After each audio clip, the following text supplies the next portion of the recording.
Olá, alunos do Colégio Militar de Brasília. Essa é a nossa aula 10 do CAUNI, Aplicações da Segunda Lei de Mendel. Nós vamos ter ênfase em epistasias, diferentes casos de epistasias. Essa aula foi elaborada pela equipe do terceiro ano de Biologia do Colégio Militar de Brasília. Eu sou a professora Sheila e estarei com vocês hoje. Epistasia. Então, o que é epistasia? Vamos dar uma olhada aqui.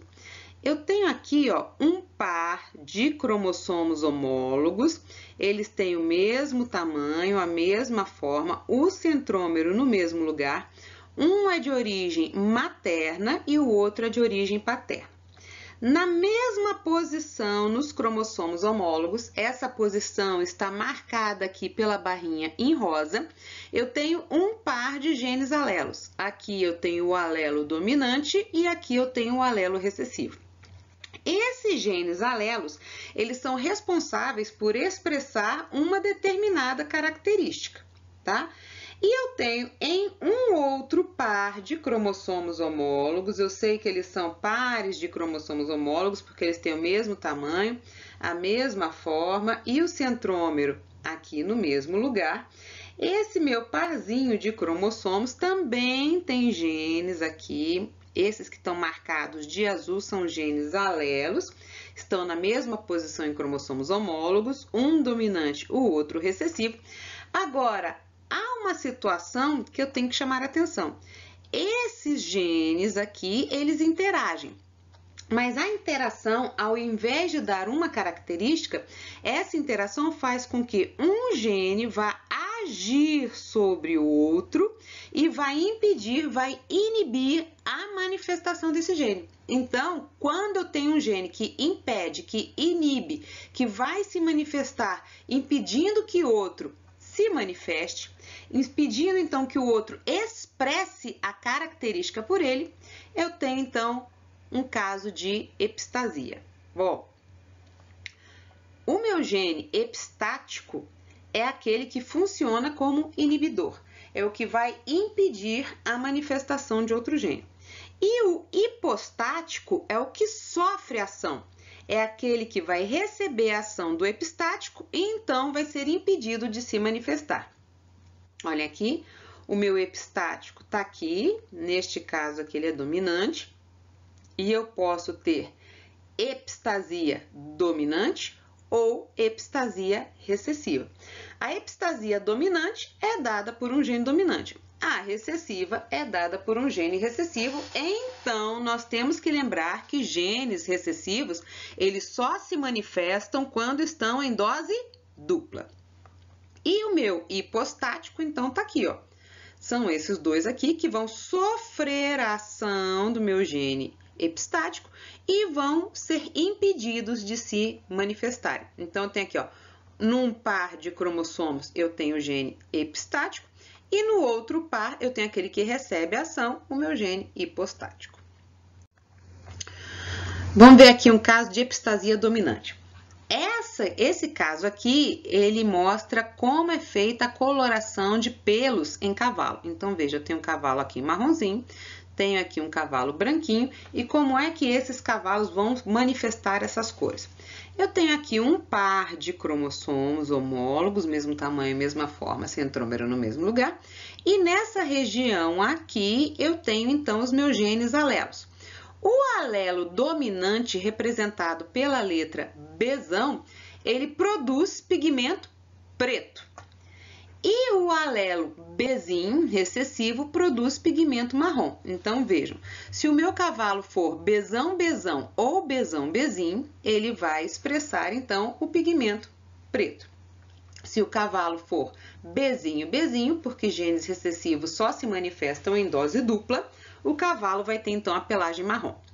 Em um outro par de cromossomos homólogos, eu tenho aqui, nessa posição, os genes W. Aqui eu tenho o alelo W dominante e aqui o alelo W recessivo. Vejam, esse alelo dominante, o W dominante, ele inibe a produção do pigmento.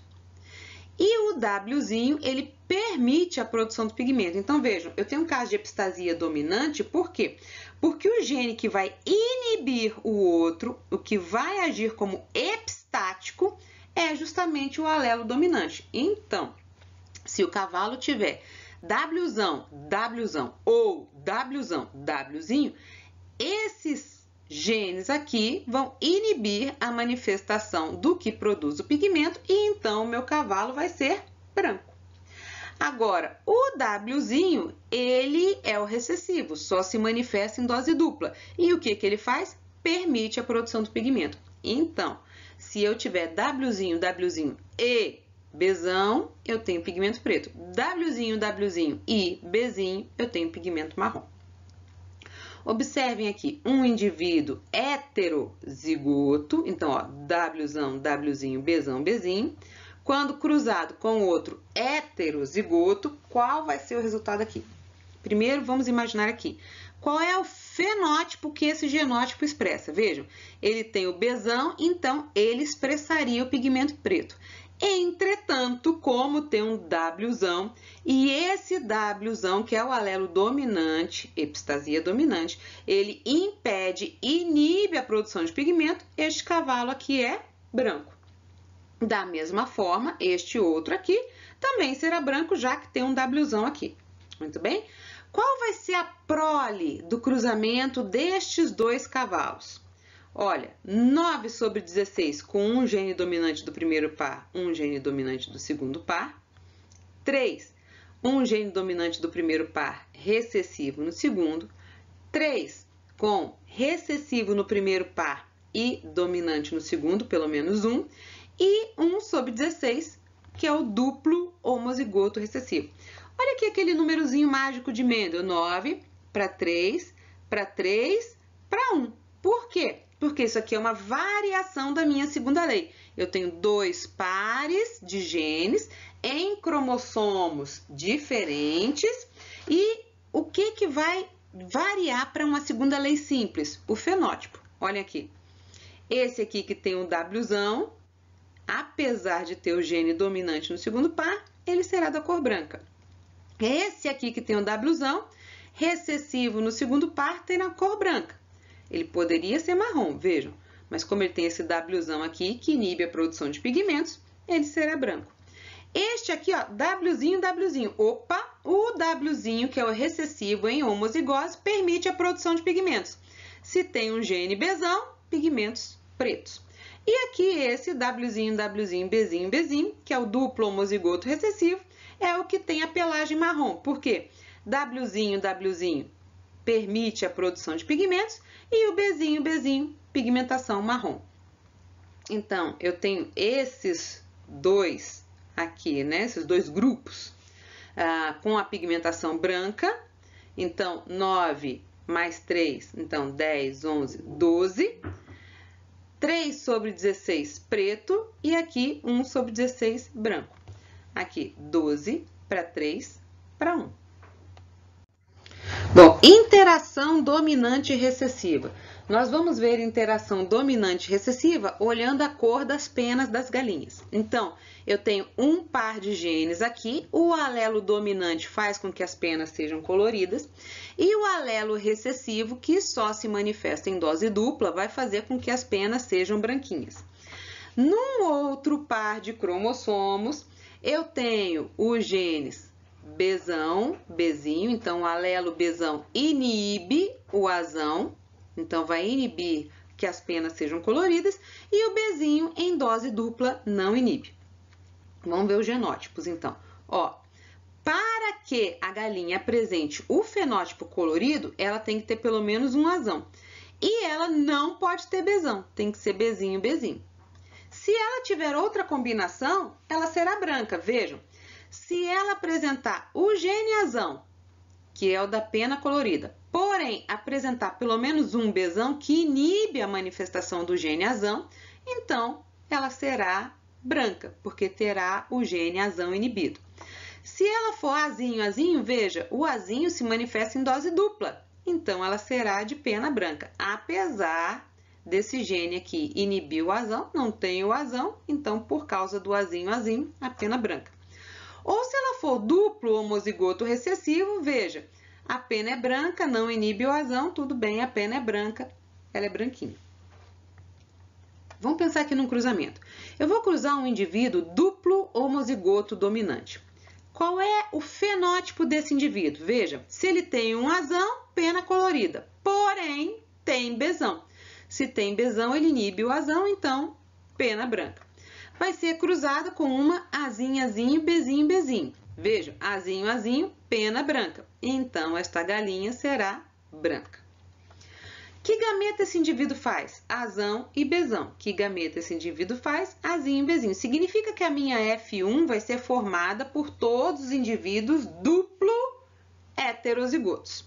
Quando eu cruzo um duplo heterozigoto com outro duplo heterozigoto, eu vou ter a minha F2, que vão ser os descendentes aqui.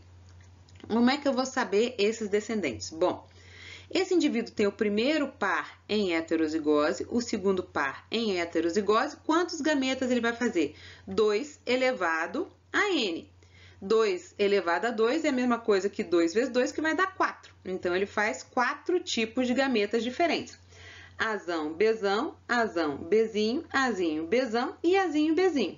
E o outro indivíduo aqui? Ué, o material genético é o mesmo, o genótipo é o mesmo, então também terá os mesmos tipos de gametas. A hora que eu pego o quadro de Punnett para fazer os cruzamentos, então aqui ó, estão os gametas de um dos parentais, aqui o gameta do outro, vou ter aqui coluna, linha. Eu vejo que dos 16 indivíduos que são possíveis nascer aqui, apenas 3 terão as penas coloridas, certo? Vamos ver aqui. Ó, eu tenho 9 indivíduos com um dominante no primeiro par e um dominante no segundo. Se tem um dominante aqui no Bzão, inibe as penas coloridas. 3 com um gene aqui, dominante azão, para que as penas sejam coloridas, Bzinho, Bzinho. Opa, esse aqui não inibe, então eu vou ter a manifestação das penas coloridas. Ó, aqui, aqui e aqui, tá? 3, azinho, azinho, Bzão, traço. Veja, azinho, azinho é o quê? Pena branca.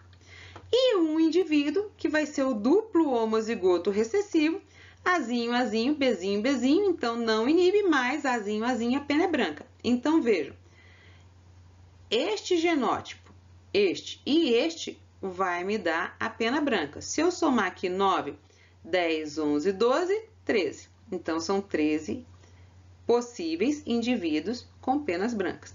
E eu vou ter apenas um genótipo, que é esse aqui, né? Azão, traço, pode ser azão, azão ou azão, azinho, né? E aqui, Bzinho, Bzinho, que vai me dar, então, um indivíduo de penas coloridas. 3. Certinho? Epistasia duplo recessivo. Aqui eu tenho as ervilhas de cheiro. Eu vou olhar a cor das suas flores. Então, veja. Para que a flor tenha essa coloração aqui nas flores, ela tem um precursor 1, que vai gerar um precursor 2. Isso aqui são substâncias, tá? Para que o precursor 1 se transforme em precursor 2, há necessidade de uma enzima P. A enzima catalisa uma reação química, tá? E aqui o meu precursor 2 vai, então, formar o pigmento. Para que o meu precursor 2 forme o pigmento, eu preciso de uma outra enzima, certo? Vamos lá. Eu tenho aqui um gene Pzão que produz a enzima P. E tenho aqui um gene Pzinho que não produz a enzima P. Então, se o meu indivíduo for Pzão, Pzão ou Pzão, Pzinho, eu vou ter produção de enzima P. Agora, caso o meu indivíduo seja Pzinho, Pzinho, eu não tenho a produção desta enzima P. Turminha, se eu não tiver essa enzima, o meu precursor 1 não vai se transformar no precursor 2. Então, eu não tenho a formação de pigmentos, tá? Mas vamos dizer que eu tenho aqui um gene dominante. Então, eu fiz a minha enzima, o precursor 1 passou para o precursor 2. Para que eu chegue ao pigmento, eu tenho que ter aqui uma enzima Czinho.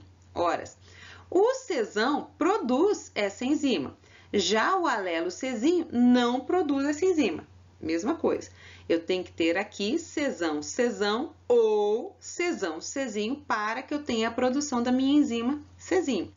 Se eu tiver apenas Czinho, Czinho, eu não tenho esta enzima, então eu tenho uma substância primeira transformada nessa substância segunda, mas eu não chego a ter pigmento, porque a minha cadeia metabólica, a minha rota, parou aqui pela falta da enzima Czinho. Ou seja, para que eu tenha este pigmento aqui, eu tenho que ter pelo menos um gene dominante Pzão e pelo menos um gene dominante Czão. A falta de qualquer um desses genes faz com que eu não chegue ao final, que é ter o pigmento. Então, se eu tenho um indivíduo duplo heterozigoto, Pzão, Pzinho, Czão, Czinho, e cruzo com outro duplo heterozigoto, Pzão, Pzinho, Czão, Czinho, o que eu vou ter aqui? Este indivíduo será pigmentado roxo. Por quê? Ele tem Pzão, então ele produz a enzima P. Vai fazer com que aquele precursor, aquela substância que vai precisar para fazer o pigmento, seja convertido de 1 para 2. E ele tem o gene Czão, então vai produzir a enzima C, que vai fazer com que aquela substância, aquele precursor 2, seja convertido em pigmento, ele é pigmentado. Esse aqui, mesma coisa. Ele tem o gene Pzão, então ele consegue fazer a enzima P e transformar o precursor 1 em precursor 2. E ele tem aqui o Czão, então ele vai produzir a enzima C e vai transformar então o precursor 2 no pigmento. A hora que eu faço esse cruzamento, vejam, eu tenho 9/16 com um gene dominante no primeiro par, um gene dominante no segundo, que vai ter a cor roxinha, porque produz enzima P, produz enzima C. Vou ter 3/16, aonde eu tenho um gene Pzão, pode ser Pzão, Pzão ou Pzão, Pzinho, e eu tenho apenas Czinho. Então, este aqui, ele vai ser branco. Professora, por que ele vai ser branco? Ele tem o Pzão, ele consegue converter o precursor 1 em precursor 2, mas quando chega aqui, parou a minha cadeia de reações químicas. Então, como não tenho a enzima C, parou aqui, não chego a produzir pigmento, por isso o indivíduo branco. 3/16, Pzinho, Pzinho, Czão, traço. Pode ser Czão, Czão ou Czão, Czinho. Vejam, branco. Também, professora, também. Porque se ele não tem Pzão, ele é Pzinho, Pzinho, ele não vai produzir a enzima P. Então, essa minha rota, essa minha cadeia de reações, uma dependendo da outra, não vão acontecer. Se eu já não tenho Pzinho aqui, eu não consigo transformar o precursor 1 e 2, não vou chegar a ter o meu pigmento. E 1/16, que é o Pzinho, Pzinho, Czinho, Czinho, duplo homozigoto recessivo. Vejam, este será branco. Também, professora, também ele não produz nem enzima P, nem enzima C. Então, ele não consegue continuar essa minha cadeia de reações para chegar até o pigmento. Então, eu vou ter aqui, no fim das contas, 9 indivíduos pigmentados que fazem essas cadeias todas de reação e conseguem produzir o pigmento, porque tem um gene dominante no primeiro par e um gene dominante no segundo. E 7, porque 3, aqui mais 1, 2, 3, 6, mais 1, 7, que não vão conseguir concluir essa cadeia de reações, então vão ficar com a coloração branca, porque não conseguem produzir o pigmento. Cor dos olhos humanos. Vejam, nós temos variações de cores humanos. E isso aqui é uma dúvida cruel. Por que eu estou colocando isso aqui para vocês, gente? De verdade, ninguém sabe exatamente como é produzido o efeito de cor de olho humano, tá? Eu tenho minhas teorias também, mas para vocês interessa aqui o quê? As duas teorias que são mais utilizadas. A primeira é aqui eu tenho um evento epistático. Então, o que isso ocorre? Eu tenho um gene que inibe a manifestação do outro. Vejam, por essa teoria de epistasia, existem dois pares de gene. O gene G, que é do coloração do olho. G vem de verde, green, eye color. E aqui o gene B, que vem de coloração do olho marrom, que é o brown eye color. Então, vamos ver lá no meu primeiro parzinho, no G. Eu tenho o GV, que é dominante, e produz uma pigmentação verde. E o GA, que é recessivo, e produz uma pigmentação azul, tá? Eu vou ter também um outro par de genes, o BM, que é dominante, e vai produzir uma pigmentação marrom. E eu vou ter o BA, que é recessivo e produz a pigmentação azul. Vejam, se a pessoa tiver um gene BM, não interessa esse segundo par aqui, ele vai produzir apenas esse pigmento marrom e o olho vai ser castanho, tá? Então, vamos ver como é que ocorrem as interações aqui, ó. Se a pessoa tem o olho castanho, significa o quê? Que ela tem que ter pelo menos um gene BM. Tem um gene BM, não interessa se é BM, BM, BM, BA. O gene G, então, aí esse aqui não interessa mesmo. A cor do olho vai ser castanho, porque este gene vai expressar e ele inibe o outro de se manifestar. Se a pessoa não tiver o BM, que é o que inibe os outros dois, então a gente pode olhar o segundo par. Tem o gene GV, é verde. Para ser o olho azul, ele tem que ter o GA em dose dupla. Então, olha aqui, ó. BA, na ausência do BM, então eu vou ter a manifestação desse aqui. Se tem o gene GV, pode ser GV, GV, GV, GA, tá? Ele tem o olho verde. E o olho azul? O olho azul é aquele duplo homozigoto recessivo. Ele só se manifesta na ausência do BM e na ausência do GV. Se tiver algum BM ou algum GV, eu não tenho olho azul. Perfeito? Professora, é sempre assim? Não. A nossa ênfase é em epistasia porque é a linha que a gente está seguindo aqui no terceiro ano. Mas é interessante que vocês saibam que existe outra teoria, que é relativa à herança quantitativa. Essa de herança quantitativa eu vou explicar para vocês en passant, porque vocês vão ter uma aula todinha de herança quantitativa e vão poder entender isso aqui melhor. Depois da aula de herança quantitativa, vocês voltem aqui e deem uma checada nessa cor do olho, tá? O que é herança quantitativa, Paula? Olha, quantitativa, ela vem de quantidade. Quantidade de quê? De genes que são capazes de se manifestar. Então, a gente tem aqui. Se eu tenho nenhum gene que é capaz de se manifestar, que tem um efeito aditivo, o olho é azul claro. Se eu tiver um genezinho capaz de se manifestar, então a cor do olho da pessoa é azul médio. Se eu tiver dois genezinhos capazes de se manifestar, onde eu tenho efeito aditivo, o olho é azul escuro. E assim sucessivamente. Por essa teoria, existem 8 genes que podem se manifestar e dar a coloração da cor do olho da pessoa. Vejam que eu saio do mais clarinho, azul claro, até chegar no mais escuro, que é o castanho escuro. Dependendo do quê? Do efeito aditivo dos genes. Nenhum, somei um gene, somei um, fiquei com 2, somei um, fiquei com 3, somei um, fiquei com 4, somei um, fiquei com 5, somei um, fiquei com 6, somei um, fiquei com 7 e finalmente somei um, fiquei com 8. Ok? Mas isso aqui vocês vão ver em mais detalhes na próxima aula, quando nós tivermos herança quantitativa. Vamos fazer um exercício. Então, a cor de pelagem em cavalos depende, dentre outros fatores, da ação de 2 pares de genes, que é o gene Bzão, Bzinho e Wzão, Wzinho. O gene Bzão determina pelos pretos e o seu alelo Bzinho determina pelos marrons. Então, vamos tirar as informações importantes. Ó, a cor do pelo pode ser preto se o indivíduo for Bzão, Bzão ou Bzão, Bzinho, porque ele falou aqui que o Bzão determina o preto, né? E pode ser marrom, aqui o Bzinho, Bzinho.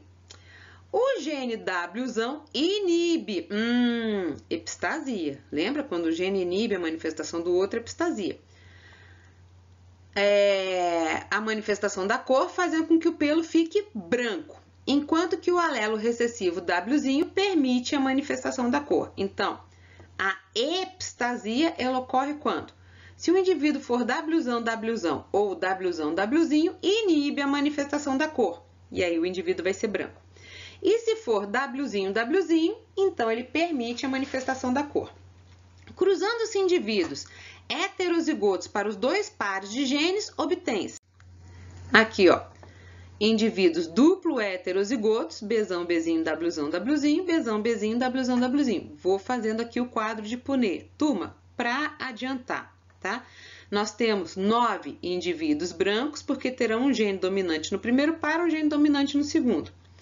3 sobre 16, então, que tem apenas um gene dominante aqui, Wzinho, Wzinho, é preto, são esses 3 aqui, que vão permitir a manifestação da cor preta.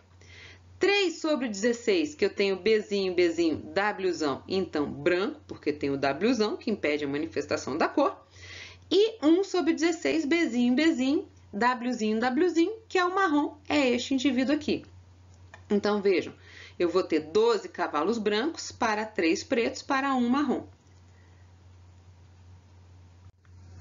A minha resposta aqui, então, cruzando esses indivíduos heterozigotos, 12 brancos para 3 pretos e 1 marrom. Esse exercício aqui é um heredograma relacionado à cor do olho. Então, vamos desvendar aqui esta família. Na primeira geração, um rapaz de olho verde e aqui uma moça de olho castanho. Na segunda geração, eu vejo que este casal teve 3 filhas, uma moça de olho azul, uma moça de olho castanho e uma moça de olho verde. Nessa segunda geração, a moça de olho azul se casou com o rapaz de olho verde. A moça de olho castanho se casou com o rapaz também de olho verde. E a moça de olho verde se casou com o rapaz de olho castanho. Na terceira geração, eu vejo que esse primeiro casal aqui da segunda geração teve 2 filhos do sexo masculino e esses rapazes são gêmeos univitelinos. Aqui eu tenho um rapaz de olho azul, filho desse segundo casal, e aqui 2 moças, uma de olho castanho e uma de olho azul, filhas do terceiro casal. Então, vamos resolver o heredograma. Como é que eu vou resolver este heredograma? Eu vou primeiro colocar os genótipos dos indivíduos que eu tenho certeza, que são os de olho azul. Por que os de olho azul? Os de olho azul, eles não podem ter um gene BM, eles têm que ser BA, porque os genes recessivos só se manifestam em dose dupla, e se eles tiverem um BM, a cor do olho é castanho e não azul. Eu também sei que o segundo par tem que ser GA. Da mesma forma, genes recessivos só se manifestam em dose dupla. Se tiver pelo menos um GV, significa que a cor do olho é verde e não azul. Para expressar a cor azul, não pode ter um BM para não impedir a manifestação do ZG e também não pode ter o GV para que o olho não fique verde. Então, eu sei que estes azuis têm o genótipo BA, GA. Agora, vamos resolver o heredograma olhando pais e filhos dos indivíduos que a gente sabe. Então, vamos lá. Essa moça, para ela ser BA, GA, significa o quê? Ela recebeu um gene BA e um GA do seu pai, que tem olho verde, e um BA e um GA da sua mãe, que tem olho castanho. Ela tem 2 filhos de olho verde, então, ela passou um BA e um GA para este rapaz e, da mesma forma, um BA e um GA para o segundo rapaz. Turma, eu estou resolvendo aqui como se fossem simplesmente irmãos, mas, para ganhar tempo, se eles são gêmeos univitelinos, basta saber o genótipo de um. Sei o genótipo de um e imediatamente eu sei o genótipo do outro. Certinho? Este rapaz aqui, ó, BA, GA, significa o quê? Um BA e um GA ele herdou da mãe, que tem o olho castanho, e um BA e um GA ele herdou do pai, que tem o olho verde. Essa moça de olho azul, da mesma forma, um BA e um GA ela herdou da mãe, que tem o olho verde, e um BA e um GA herdou do pai, que tem o olho castanho. Certo? Agora, vamos tentar resolver os outros indivíduos. Este rapaz aqui, ele tem o olho verde, então ele tem que ter um gene para olho verde GV. Eu sei que ele não pode ter BM, porque se ele tiver o BM, ele inibe a manifestação do segundo par e o olho fica castanho. Então, ele tem que ser BA, GV, e esse aqui eu não sei, porque o GV pode ser GV ou GVGA, ele vai se manifestar. Então, os filhos desse rapaz receberam dele o quê? Um BA e um GV, e por isso esse rapaz tem aqui o olho verde. Um BA e um GV, e este outro tem o olho verde. Como eu falei, o genótipo dos dois é idêntico, por quê? Porque eles são gêmeos univitelinos. Essa moça aqui, ó, ela tem o olho verde, então um BA e um GV, porque se ela tivesse um BM não teria o olho verde. E para que o verde se manifeste, eu sei que ela tem um GA porque ela tem uma filha de olho azul, tem que ter o GV. Da mesma forma, esse rapaz aqui, ó, ele tem um filho de olho azul, então eu sei que ele tem um GA. Mas para que ele tenha o olho verde, ele tem que ter um GV. E ele não pode ter BM, porque se tiver BM, o olho é castanho. Eu tenho essa moça aqui, que ela tem o olho verde, mas ela tem uma filha de olho castanho. Veja, ela é BA. Por quê? Porque se ela tivesse um BM, o olho dela não seria verde, seria castanho. Ela passou para a filha um BA, tá? E aqui eu sei que ela é GA, por quê? Porque ela tem o olho verde. Ela tem uma filha de olho azul, então eu sei que ela tem um GA, mas ela tem o olho verde, tem que ter o GV. Professora, por que você botou essa seta aqui com um G tracinho, tá? Por enquanto, eu não sei se ela passou, foi o GV ou foi o GA para a sua filha. Eu vou continuar fazendo aqui. Bom, essa menina tem um BA porque recebeu aqui da sua mãe. Professora, o outro gene você botou GV, por quê? Porque este pai aqui, eu sei que ele tem um GA porque tem uma filha de olho azul, mas o outro eu não sei. Por que que eu não sei? Ele tem um BM que inibe essa manifestação aqui. Então, eu não sei se ele é GA ou GV-GA. Mas eu sei que este BM, ele passou para esta filha aqui. Então, esta filha, eu sei que ela tem um BM, tem um BA porque a mãe só tem BA, mas o G, eu não sei se é GV-GA. Esse aqui eu não sei mesmo, e aqui o GA. Tá? Então, terminei os genótipos aqui. Vamos ver os que faltam. Bom, este aqui eu sei que tem que ter um BM porque tem o olho castanho, assim como essa aqui também tem que ter um BM porque tem o olho castanho. Esse G aqui é traço. Por que traço? Vejam, essa moça aqui, ela tem uma filha de olho azul, então eu sei que ela tem um GA. Ela tem uma filha, uma filha de olho castanho, tá? Que eu sei que tem um GA por causa do neto, mas esse aqui eu não sei dizer se é GV, se é GA, esse G aqui eu não sei qual é, e o A. E ela tem aqui uma outra filha de olho verde, eu sei que ela tem um GV e um GA, o pai tem olho verde, pode ter passado o GV para essa moça, e ela tem um GA porque tem um filho, mas eu não sei de onde veio este GA, tá? Então, terminamos aqui os genótipos dessa família. Crianças, qualquer dúvida, entre em contato conosco. Até logo!